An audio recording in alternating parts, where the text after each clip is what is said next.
Hi everybody, Steve here at Holy Cross Cemetery in Colma, California, and I'm visiting the gravesite of someone who was murdered back in 1974.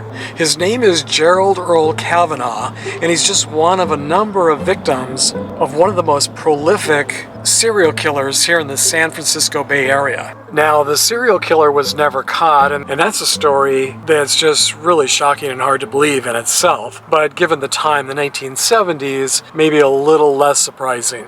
Cavanaugh's Find a Grave memorial page did have a really old photo, and that was it. No GPS, no indication other than it did say G2 was a section where he's laid to rest, but G2 is a really large section, so I called the cemetery and they were really nice.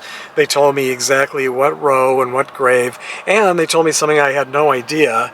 And I don't know if this is other cemeteries or just here in Colma, but apparently a lot of these headstones, they're raised, and on the back side is actually the row number and the grave number, so it makes it so much easier. It's very similar to the way they do the headstones in the national cemeteries, which makes it so much easier. In the national cemeteries, they put them on the front, but I guess here they put them on the side, so it was really helpful. And I added a GPS, so if any of you decide to visit in the future, it'll make it a lot easier to find his gravesite. You know, it's so sad when people are victims of just brutal crimes like this, and then they're just completely forgotten over the years, and no one visits their grave sites, and no one even knows how to find their gravesite.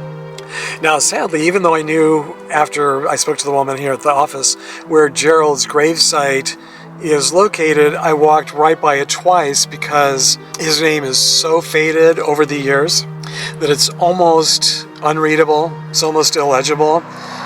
Fortunately, you can just make out a little bit of the shadow. Again, just a symbol of how so many people from the past just eventually just completely disappear into history.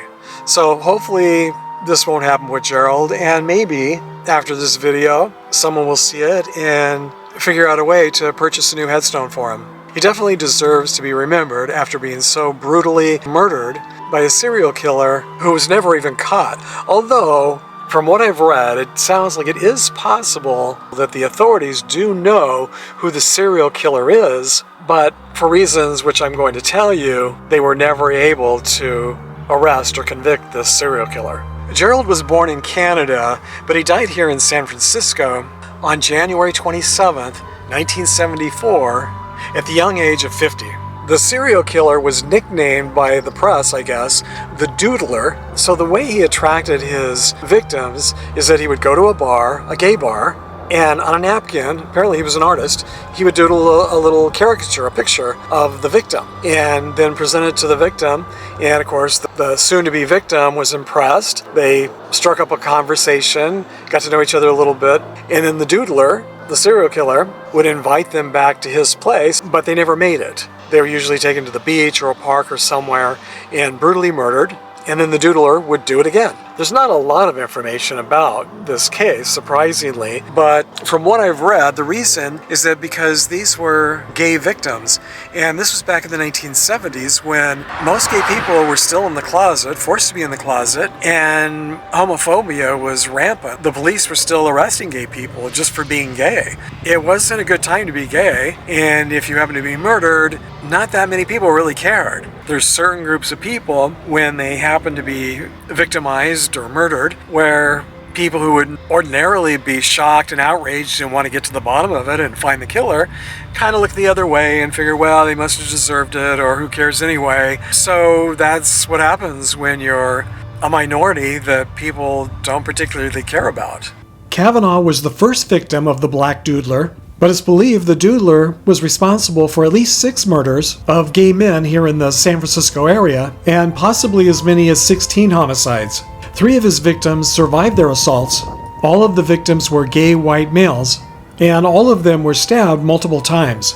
And 3 of them actually survived their assaults. All of the attacks took place between 1974 and 1975, and the police were able to arrest a suspect. But unfortunately, because this was the 1970s, when gay men were still routinely treated as criminals by the police and could be fired from their jobs for being gay, the 3 surviving men refused to testify or appear in court out of fear of what might happen to them if they did come out. so the possible killer was never identified and may have been set free. If I'm able to find and visit the other victim grave sites, I'll share those visits with you in the future. Until then, thanks for joining me on this gay history road trip to the cemetery. And if you knew any of the victims personally, or if you happen to have lived in San Francisco at the time, please share your memories with us in the comments section.